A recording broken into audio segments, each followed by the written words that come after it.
দেখো মা গপ গপ করে খাচ্ছে। তারপরে তো সেই তারাও বাড়িতে নেই, বুধবার দিন আসবে বলবে। আমি বর্ষা থাকা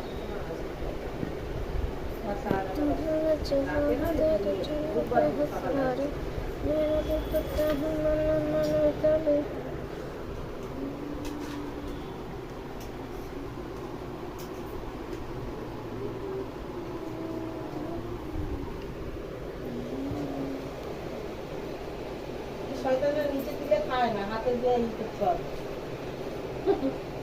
হাতে দিকে অভ্যাস হচ্ছে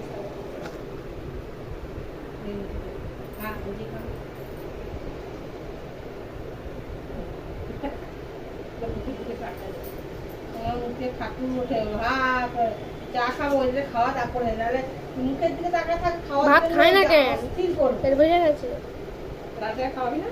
আবার কি একবার এখন কালকে 3 বার ভাত খাওয়াচ্ছে, অত ভাত খাওয়ানো ভালো, ডাক্তার ইয়ে করবে খাওয়ার জন্য। এখানে আমার এখানে যে এখানে যায় এরকম মুখের দিকে তাকা মিলিয়ে করবি, ওই মেডিসিন রাখবি, মেডিসিন আরে আছে মেডিসিন দি খায় না।